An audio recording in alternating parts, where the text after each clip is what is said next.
আসসালামু আলাইকুম, আশা করি আপনারা সবাই অনেক ভালো আছেন। ইংরেজি নববর্ষ অর্থাৎ হ্যাপি নিউ ইয়ার জানিয়ে শুরু করছে আমাদের 2022 সালের প্রথম ভিডিও এবং প্রথম টেক নিউজ, এবং সম্পূর্ণ ভিডিও জুড়ে সঙ্গে থাকবে আমি অ্যাজ ইউজুয়াল ফারাবি, এবং আপনারা দেখছেন প্রযুক্তি। চলুন তাহলে শুরু করি। আমাদের আজকের দিনে নাম্বার 1 টেক নিউজটা হলো সাউথ কোরিয়ায় রিসেন্টলি নতুন একটা টেকনোলজি নিয়ে কাজ করতেছে, যেই টেকনোলজির মাধ্যমে 2026 সালে তারা কৃত্রিম সূর্য তৈরি করবে, এবং সেই সূর্যটি 100 মিলিয়ন ডিগ্রি সেলসিয়াসে 300 সেকেন্ডের মতো আলো প্রোভাইড করবে, অর্থাৎ 5 মিনিটের জন্য সেই সূর্যটা কাজ করবে, এবং পুরো সূর্যটাই কৃত্রিমভাবে তারা তৈরি করতেছে, এবং এই তৈরি করা কমপ্লিট হবে 2026 সালে। সো দেখতে যাচ্ছি আমরা 2026 সালে স্পেশাল কিছু, যেটা কৃত্রিমভাবে মানুষ তৈরি করবে। এদিকে আপনারা সবাই জানেন যে টেসলা রিসেন্টলি বেশ কিছু গাড়ি নিয়ে অনেক প্রবলেম ফেস করতেছে, যারা টেসলা গাড়ি ইউজ করতেছে। স্পেশালি লাস্ট 7 ইয়ার্স ধরে টেসলা 3 এবং টেসলা এস সিরিজের অনেকগুলো গাড়ি বিক্রি হয়েছে, বাট সেই গাড়িগুলোতে ব্যাটারি এবং রিয়ার প্যানেলে যে ক্যামেরাটা থাকে এবং তার পাশাপাশি ট্রাঙ্কে বেশ কিছু ত্রুটি দেখা দিয়েছে, যার জন্য গাড়িতে বেশ কিছু প্রবলেম দেখা দিচ্ছে।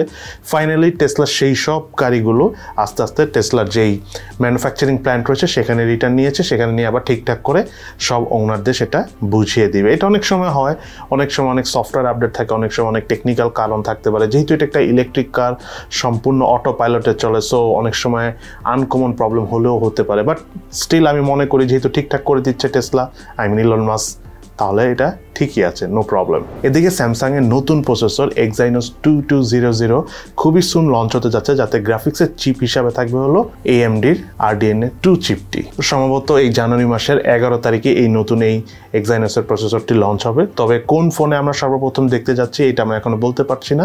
সম্ভবত গ্যালাক্সির যে S22 আলট্রা বা S22 সিরিজ রয়েছে সেই ফোনগুলোতেও থাকতে পারে, অথবা আগামীতে তাদের যেসব ফ্ল্যাগশিপ ক্যাটাগরি ফোন আসবে সেই ফোনগুলোতেও এই Exynos 222 দিয়ে ফোন আসতে পারে। এদিকে 2021 সালে যতগুলো অ্যাপস মোবাইলে ডাউনলোড হয়েছে তার মধ্যে পুরো বছর জুড়েই নাম্বার 1-এ ছিল টিকটক, মানে এক বছরে রেকর্ড পরিমাণ অ্যাপ ডাউনলোড হয়েছে, এবং এর পরপরই রয়েছিল ইনস্টাগ্রাম, ফেসবুক এবং হোয়াটসঅ্যাপ। অর্থাৎ গত এক বছরে 4টা কোম্পানি নাম্বার 1-এ ছিল, তার মধ্যে নাম্বার 1 হলো টিকটক এবং বাকি 3টা হলো মেটার কোম্পানি। এদিকে OnePlus 10 ফোনটা কিন্তু জানুয়ারি মাসের 11 তারিখে কিন্তু লঞ্চ হতে যাচ্ছে। আমরা রিসেন্টলি একটা প্রোমো লিকস হয়ে গেছি, সেখান থেকে আমরা দেখতে পাচ্ছি যে জানুয়ারির 11 তারিখে আমরা OnePlus 10 সিরিজের ফোনটা দেখতে পাচ্ছি। আপনাদেরকে একটা ইন্টারেস্টিং ফ্যাক্ট বলে দিই, OnePlus বলতেছে যে তাদের OnePlus 10 সিরিজের ফোন OnePlus-এর 9 সিরিজের ফোনের মতোই প্রাইস হবে। সো আপনারা যারা OnePlus 9 সিরিজের স্পেশালি 9 Pro মোবাইলটা কিনতে চাচ্ছেন তারা কিছুদিন ওয়েট করুন, বিকজ যেহেতু OnePlus 10 সিরিজের ফোন আসতেছে আর স্ন্যাপড্রাগনের 8 Gen 1 প্রসেসর দিয়ে ওই ফোনটা আসতে পারে, বাট মিডিয়াটেকের ডায়মেনসিটি প্রসেসর দিয়েও আসার কিন্তু একটা চান্স রয়েছে। বাট বেশিরভাগ ক্ষেত্রে যেটা আমাদের মনে হচ্ছে 8 Gen 1 দিয়ে আসবে, অর্থাৎ স্ন্যাপড্রাগনের প্রসেসর দিয়ে আসবে। সো আর কিছুদিন ওয়েট করুন, আর তো বেশি দিন নেই, 10-12 দিনের মধ্যে ফোনটা লঞ্চ হবে। তবে ফোনটা কিন্তু সর্বপ্রথম চায়নায় লঞ্চ হবে, অর্থাৎ গ্লোবালি ফোনটা আসতে আরেকটু সময় লাগবে। এবং এরই পাশাপাশি আপনারা জানেন যে OnePlus 9RT ফোনটা কিন্তু ইন্ডিয়ান মার্কেটে OnePlus RT নামে লঞ্চ হবে, বাট যখনই ফোনটা লঞ্চ হবে তখন ইন্ডিয়ান মার্কেটে OnePlus 9R, 9 এবং OnePlus 8T এই 3টা ফোন তারা কমপ্লিটলি বন্ধ করে দিবে বিক্রি করা। দ্যাট মিনস বাংলাদেশ মার্কেটে কিন্তু এই ফোনগুলো এখন অনেক কম দামে পাওয়া যাচ্ছে। যদি ইন্ডিয়ান মার্কেটে প্রোডাকশন বা বিক্রি করা বন্ধ হয়ে যায় তাহলে কিন্তু OnePlus 8T, 9R এবং 9 এই 3টা ফোনের দাম বাংলাদেশে বেড়ে যাবে। সো স্টিল আমি মনে করি যদি আপনার এখনই ফোন কিনতে হবে রাইট নাও, তাহলে কিনে ফেলতে পারেন OnePlus 9R বা 8T বা যেটা আপনার পছন্দ। বাট আপনি যদি একটু ওয়েট করতে পারেন তাহলে আমি বলবো ওয়েট করুন, কিছুদিন ওয়েট করুন, বা এই মাসটা ওয়েট করলে আপনারা OnePlus 10 সিরিজের ফোনগুলো পেয়ে যাবেন, বিকজ ওই ফোনটা যেহেতু 11 তারিখ লঞ্চ হবে, তাহলে ধরে রাখেন এই মাসের মধ্যে আমরা গ্লোবালি হয়তো বা ফোনটা অন্য কোনো দেশে লঞ্চ দেখতে পাবো, বাংলাদেশেও এসে পড়বে আনঅফিসিয়ালি। এদিকে রিয়েলমি কিন্তু অনেকদিন ধরে তেমন কোনো একটা ফোন আমরা দেখতেছি না। Realme 9 Pro ফোনটা আমরা বিভিন্ন জায়গায় লিস্টিং হতে দেখেছি, হতে পারে আগামী 2-1 মাসের মধ্যে আসবে। Realme 9-এর ব্যাপারে আমরা অনেক কথা শুনতেছিলাম, বাট হঠাৎ করে কোনো কিছু শুনতে পাচ্ছি না। অন্য হতে পারে এই মাসে লঞ্চ হবে অথবা আগামী মাসে লঞ্চ হবে। বাট Realme Narzo 50 এই মোবাইলটাও রিসেন্টলি আমরা লিস্টিং হতে দেখেছি মিডিয়াটেক হিলিও G85 প্রসেসর দিয়ে।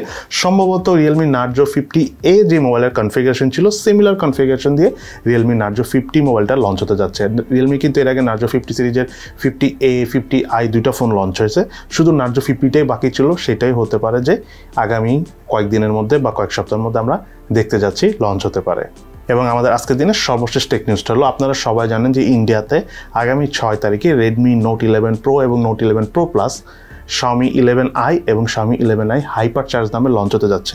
এর মধ্যে Redmi Note 11 Pro Plus যেটা Xiaomi 11i হাইপার চার্জ নামে ইন্ডিয়াতে লঞ্চ হবে, সেটার আমরা একটা প্রাইসের ধারণা পেয়েছি সম্ভবত 25,000 টাকা থেকে 25,000 রুপি থেকে 30,000 রুপির মধ্যে আসবে বিভিন্ন রকম সাইজ এবং স্টোরেজ অনুযায়ী। সো বাংলাদেশে রেডমি নোট 11 প্রো প্লাস বা যেটা বলা হয় Xiaomi 11i হাইপার চার্জ, এই ফোনটা ধরে রাখেন 30 থেকে 35,000 টাকার মধ্যে আমরা পেতে যাচ্ছি। আপনাদের কি মনে হয় ফোনটা কি একটু প্রাইস বেশি হয়ে যাচ্ছে না?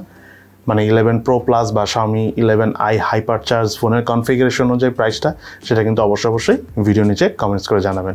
সো আজকে তাহলে এই পর্যন্তই। কেমন লাগলো আমাদের আজকে টেকনিক্স ভিডিও, সেটা কিন্তু অবশ্যই ভিডিও নিচে কমেন্টস করেও জানাতে ভুলবেন না। সবাই ভালো থাকেন, সুস্থ থাকেন এবং সবাইকে হ্যাপি নিউ ইয়ার জানিয়ে শেষ করছি আমাদের বছরের প্রথম টেক নিউজ। ইনশাল্লাহ দেখা হবে ফিউচারে।